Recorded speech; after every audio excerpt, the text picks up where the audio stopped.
welcome to Would I Lie to You, the show in which it pays to be economical with the truth. On Lee Mack's team tonight, a 7 times world snooker champion. I'd play a bit more myself, but at my local club, there's always a massive queue. It's Stephen Hendry. Get used to that. And a comedian who originally trained in acting, but I guess unlike her fellow graduates, she just couldn't find any work as a barista. It's Maisie Adam. And on David Mitchell's team tonight, a TV presenter who was discovered during a modelling talent search. Well, weren't we all?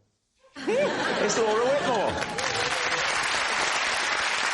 And a comedian who used to work in a call centre, so if he doesn't make you laugh, at least he can help with your PPI. It's Chris McCausland.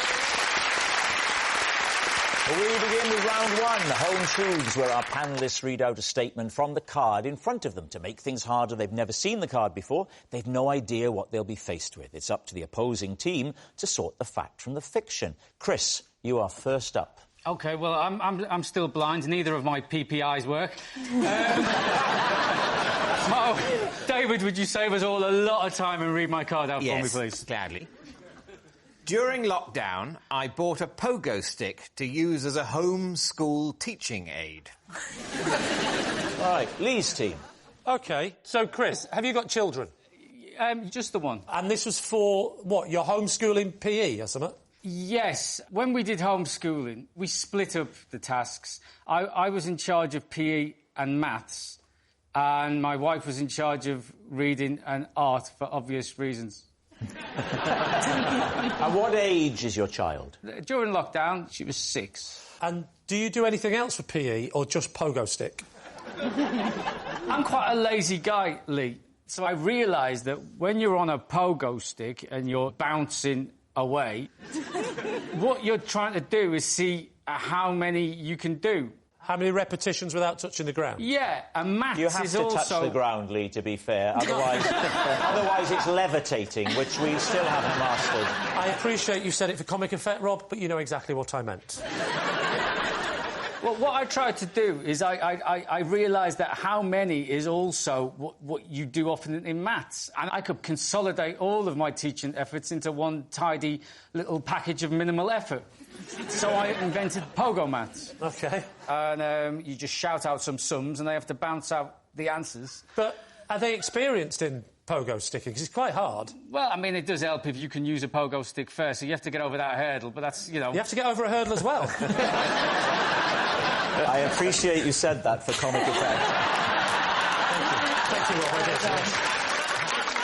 Rob. We have a pogo stick. Yeah, well, it's Chris's card. Make him do it. I don't think the BBC's got enough money to cover the insurance on this. Don't worry, I've got this covered, Chris. Like the card, let David do it for you. There is a pogo stick behind you, I believe. Oh, my gosh. There it is. Don't do it there, and make sure you're 2 metres away from me. Right. Down you go. Now, Chris... Hang on, let me have a practice go first. He's not doing This it, is going Chris. really well, Chris. Dead easy. Are you ready? Yes. What is 8 minus 5? OK. The problem I've got now is if I bounce and fall off after, say, 2, you don't know if I'm bad at pogo or bad at maths. All right, here we go. 1, 2, 3. Give it.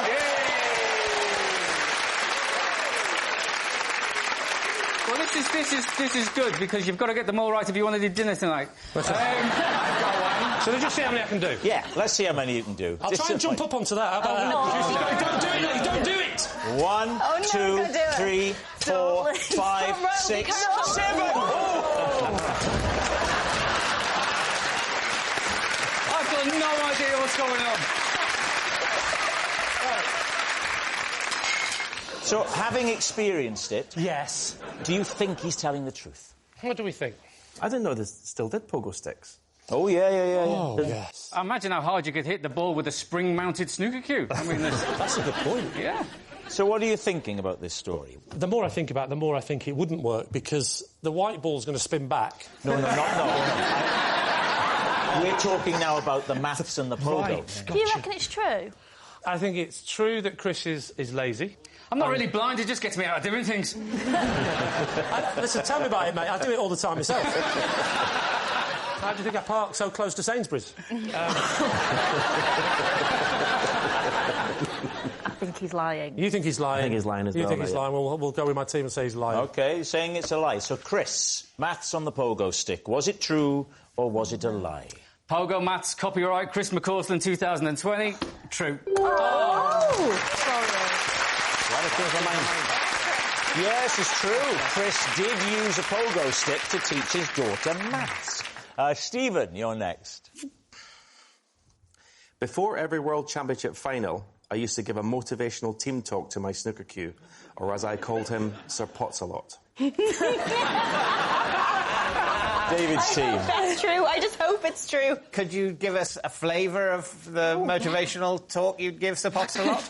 I used to put him in the corner of the dressing room. Yeah. Stephen, I don't want to interrupt your flow, but if you are going to... Oh, God, he's not looking for drugs again, is he? This, and it's not just any cue, this is a cue signed by one of the greatest snooker players of all time, Ronnie O'Sullivan. Now, why don't you recreate the motivational talk? You're in the dressing room, ready to go out. You've done your practice, and it's just, come on, it's me and you today. You and I get to the table. We're just going to pot every ball. We're going to clear up and win the frame. Come on, Sir Potts-a-lot. I feel motivated. Stephen, I'm buying into this. But if you were playing and it wasn't going that well and you came in for the break, would you give it a stern talking to? I would sometimes come in and say, what are you doing? You know, because obviously it's nothing to do with me. It'd be great if the cue went, what am I doing? What are you doing? When did you first acquire Sir Potts-a-lot? 14. You were 14 years old? Yep, and it got actually broken later on in my career. I come back from Thailand. Yes. We couldn't take the cues on board after 9/11. Yes. So we had to put them in the luggage. That's the problem with 9/11. The cues got a lot worse, didn't they? Very good. Chris, are you a snooker fan? You seem to know the lingo. I haven't always been blind, so I used to watch it and I played it as well until my eyesight got worse. So I had to reduce myself down to a pool table and then, and then drafts. I do believe it's true because I think it's the kind of thing that successful sportsmen do. They have these little quirks and it's what makes them amazing. And Stephen was amazing. Thank you. Now, Laura. Yes. What do you think? I think it's true because when you speak about Sir Potts-a-lot, your eyes light up and you're so enthusiastic and excited. So for that alone, I just feel like no one else could get that excited about a stick. So I think it's true because of that. Well, I must admit, I'm pretty lost without my stick. I'll give it a talking to now. We need to get to the bank today. Are you feeling up to your game? Have you given your stick a name, though? Sir Fines a lot. David, what about you? When did you name your cue Sir Potts-a-lot? It was a name, actually, my granny gave it to, so... I have to say, if this is a lie, I'm going to totally re-evaluate you as a human being.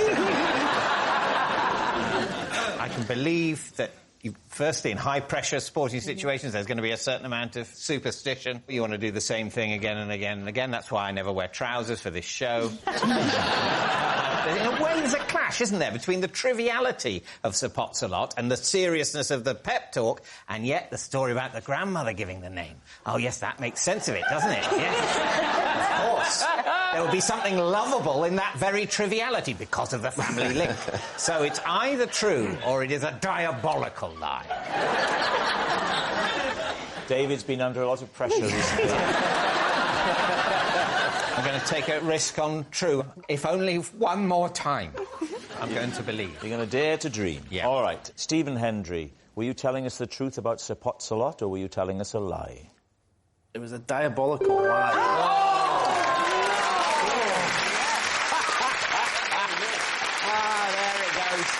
There it goes. The last glimmer of faith in humanity.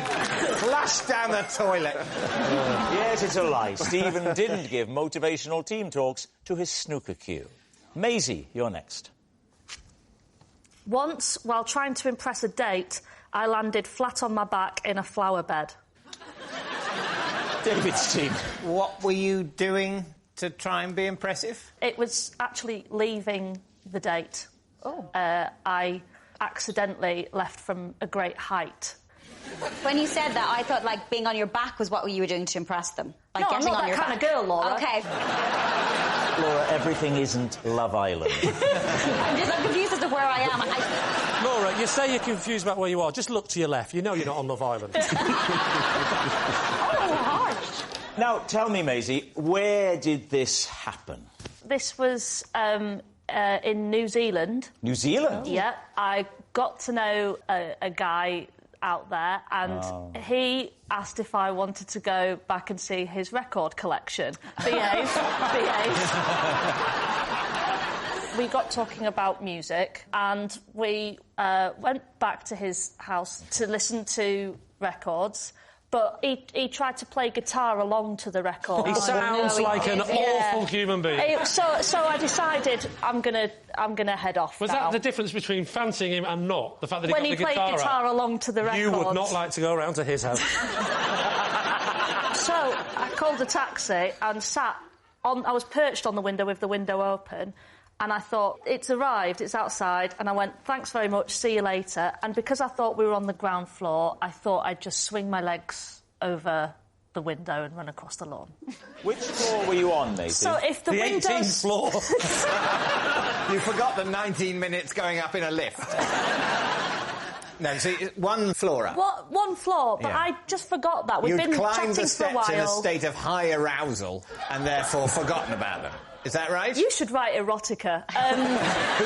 Who's to say I don't? I have many names online. 50 shirts of grey. That's what you want to do.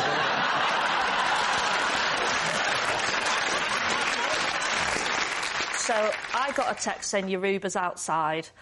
I said, see you later then, and sort of twirled round, and at that moment I clocked out it was not on the ground floor. You fell an entire story. Or she made up a whole story. What happens once you leave the window ledge and you're in the air? I just remember landing on the small of my back because I was so winded I couldn't speak, and he appeared out of the window and was like, oh, blimey, why'd you jump out the window? Now again in a New Zealand accent.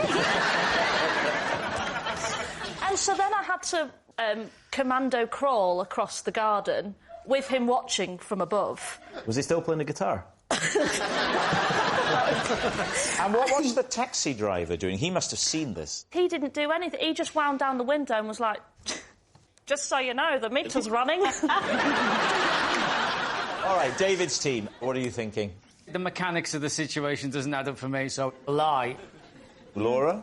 I just don't know why you didn't land on your face. I don't get why you landed on your back. And that's the reason why I think it's a lie. You see, I think it's true. Do you? Interesting. But if my teammates say it's a lie, we'll go lie. Maisie, were you telling the truth or were you telling a lie?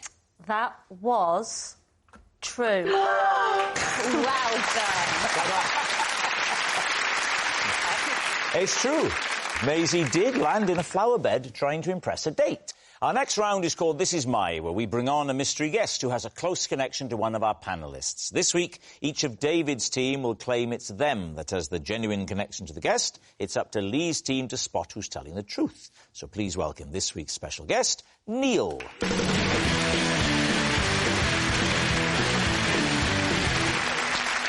So, Laura, what is Neil to you? This is Neil, and he's the health and safety officer who I mistakenly pushed in the pool at the Love Island wrap party. Right, Laura's wet workmate. Chris, how do you know Neil? This is Neil, and I was once forced to stay at his house because I'd handed my own keys in to a lost property office. Chris's sleepover saviour. And finally, David, tell us about your relationship with Neil. David, look at him. You have never met that man in your life. On the contrary. This is Neil, and I once sat on his shoulders to get a better look at a fat chaffinch. So, there we have it. Lee, where do you want to start? Laura, Yes. when was this? Back in February, Cape Town. Why is there a health and safety guy, particularly on Love Island? Was he giving out condoms? Believe me, you need health and safety on Love Island. OK. But I actually had never met Neil before. I thought he was someone else. Who did you think he was? I thought he was Cliff. Who's Cliff? Cliff was my driver. Oh, you deliberately pushed Cliff? Yeah. But it's not Cliff, No. it's Neil. Yeah, well, Cliff is a big guy and he's got tattoos. Oh? And he was wearing all black because everyone was wearing, like, black T-shirts and stuff if they were a crew. Yes. And over the course of 6 weeks, we're pranking each other. As you do. So, like, one day he gave me, like... Chlamydia? That's a hell of a prank. Silly things like put chili in your coffee and stuff. OK, this is your driver, Cliff. Yeah, but, like, he becomes your pal because when you're over there, you don't know many people. So you see who you think is Cliff. Well, Cliff is a tall guy with tattoos. Yeah, and you think, I want to see Cliff. And he was at the very edge. He was talking to one of the girls. So I Yes. thought it'd be quite funny to... So how does Neil react? Well, he was quite wet, so I didn't really see him. I just saw when I turned around, on the other side of the pool, I saw Cliff. Oh. Did he take it well, or was he... I mean, he looks like he's still in a bit of a mood with you. I don't remember there being laughing. So it was a bit tense. It was a bit tense, yeah. And this is the first time you've seen him since? I wrote him an email. I can't even remember what it said, but it was very brief. And it's actually quite awkward now. How much of Love Island have you watched, David? I mean, is it... I'm so sorry, what? I haven't seen that much of it. But No, how much of it have you It's an seen? embarrassing question to answer in the context of one of the programme makers, isn't it, Well, no, Rob? And I mean, I look- think on some level you know that. All right, well, that's Laura. Who would you like to quiz next? OK, Chris. Sorry, could you remind us again, Chris? This is Neil, and I was once forced to stay at his house because I'd handed my own keys into a lost property office. Whereabouts is the house? I live in the leafy royal borough of Kingston upon Thames. OK. So which lost property office did you hand the keys to? The Roundhouse music venue in London. So where did you find these keys? Well, they were my keys. So they were in your pocket? Yes. We'd been to the concert. Who were you seeing? Who were you watching? The late, great Chris Cornell, who's sadly no longer with us. Ah, yes. Are you familiar with his work, David? Nope. Do you know his work with Savage Garden? Now you've said some Savage other Garden? words in an order. What are they called? Soundgarden. What? Soundgarden. Yeah. Are you familiar with his work? Soundgarden! Oh, that is just brilliant. It's like watching two people on Last of the Summer Wine debating grime. Chris, So- who had you gone to the gig with? So I went to the gig with Neil. Neil's a friend of mine. How do you know Neil? From childhood. Oh, so is he from Liverpool as well? Yeah. Does he live in Kingston? Yes. So coincidentally, two friends from Liverpool grew up together, now live near each other, miles away in Kingston. Well, I wouldn't say coincidentally. I mean, we moved to the same place as each other. OK. So talk us through the key mix-up incident. So I pulled out a tissue out of my pocket and I heard a set of keys land on the floor. And I thought, oh, hello, someone's dropped some keys there. I picked the keys up Yeah? and I didn't recognise them as my own keys. Why, what do your keys have on them? Like a... Well, what fob had or happened is something? I'd put a new keyring on them earlier that day and I just didn't recognise them instantly. What was the new key ring? It was a heavy-duty Harley-Davidson. A whole-size bike? So I held them up in the air Yeah. and shouted, has anybody lost any keys? And nobody answered. How come you didn't check yourself first and Because go... I didn't recognise them as my keys. But did you not think to check your pockets to see if you had your keys on you? Well, would you check your pockets for your keys if you found keys that you didn't think were yours? But I would have thought the first thing to do is have a feel to see if your keys are in your pocket. If you owned a red phone and you found a blue phone on the floor, would you check your pocket to see if you still had your red phone? That's a fair point. That's a fair point. So nobody claimed ownership of them, and so I asked Neil, can you go and hand these in at the lost property, because somebody's dropped them. Yeah. Right. And then I went home. Right. So I get dropped off, and then I'm having a rummage, and I'm like, I don't know where my keys are. I've lost my keys. That's a bit funny, isn't it? On the same day that I found somebody else... I see what's happened here. And then I had to phone Neil and ask him to come back and get me. What colour was the phone? It's a lovely image, isn't it? Those two up north in Liverpool going, one day I'm gonna move away to London. And the other one going, can I come? Of course you can, Neil. You can look after the keys and I'll buy us a lovely big house. All right. What about David? You sat on his shoulders. Yeah, remind us of this claim. Yes, I once sat on his shoulders to get a better view of a fat chaffinch. Is there a breed called the fat chaffinch? No, this was a rotund example of the common or garden chaffinch. Where did you have to It was sort look of over? up in a tree, and Neil was keen for me to get a good look at it. Why? Because I'd expressed an interest in birds. He said there was a lovely, interesting, quite fat chaffinch in this tree. And I sort of went, oh, yes, I can... Yeah. But Neil felt I could get a better look at it, and he was right. I didn't get a perfect view. I had a sort of sense of a bit of wingtip coming over the side of the... I can see it now. Neil is literally stood there going, thank God I don't really know this man. And I sort of climbed up, there was a bit of a gate there. Right. And I climbed up a bit. Can I just interrupt you a second, David? Let's just get to the nub of the issue. How the hell do you know him?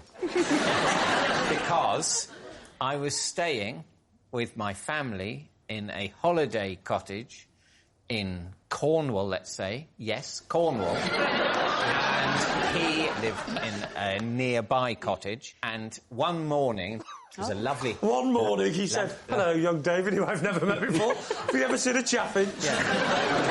How old were you? It was last year, so I was... Last year, you got on his shoulders. I just assumed it was from your childhood. I mean, no. This is current me, and what I am asking you to believe is that Neil is strong enough to bear the weight of me for a few brief moments while I enjoy the miracle of nature. Well, why is he there? Well, he lives near there, and he happened to be there. Just happened to be in the garden? I don't know. Was it in the garden? He happened to be there. For all I know, he'd been waiting there all night. Right. But I assumed we'd just encountered each other. Is this in the back garden? No, a little gravelly area At the outside front? both cottages. Yeah. Casual chat. Yeah. Lovely to be here. Yeah. And he says there's an interesting fat chaffinch. Let's not forget, you said you were on gravel, so if this went wrong... It would, as somebody who has fallen from a height, gravel's not what you want. You want a flower bed. I wasn't in a position to ask for the ground to be relaid. How did you get on? I don't mean, we went out for tea and coffee. How did you get on his shoulders? Up the gate. Oh, you said you got on the gate, stepped on his shoulder. How long were you up there for? No more than an hour. An hour? For the bird watchers, paint a picture of the chaffinch. It's sort of pinky front. Pinky front. A browny back. Browny back. Yeah. And, beak and eyes. So evocative. Back to you in the Springwatch studio. All right, we need an answer. So, is Neil Laura's wet workmate, Chris's sleepover saviour, or David's bird-watching buddy? I have to say, first impressions are that Neil and Chris look about the same age. But the bit that I'm doubting is he heard the keys drop and he's just taken something out of his pocket. I mean, if you drop keys, you know you've dropped keys, surely. There were literally thousands of people coming out of this building creating noise and mayhem. There's a lot of Savage Garden There's a lot of fans. stuff going on. Go on, what do you think? I think Laura's telling the truth. You think Laura's telling the truth? Yeah. Why? The tension was there. You think there's a tension? Yeah, there was an awkwardness. OK, well, go with my team and say Laura. You think it's Laura? Neil, would you please reveal your true identity? And Neil and Chris had to stay at mine after handing in the keys into lost property. Yes, Neil is. Chris is sleepover saviour. Thank you very much, Neil. Which brings us to our final round, quickfire lies, and we start with... It's Lee. For the last 6 months, I've been secretly liaising with David's wife behind his back. I mean, I'm interested to know what that means. What was the reason? To make communication with her. We've been emailing backwards and forwards. Look at David's face. He looks genuinely concerned. Why did you email her? Email her is very, formal. She wouldn't answer my calls. Oh. I remember that period you were parked outside for a few days. This is Victoria Corrin Mitchell, just in case people... Is it? ...don't know. I've been emailing the wrong person, I've got to go. So why have you been communicating Well, with her? I asked her a question. And... What was the question that you asked? The question I asked her... What was, interestingly, her answer? OK, well, her actual answer was, oh, come on, give me a chance. OK. The question was, it was a series of numbers with a question mark. Is this a quiz question?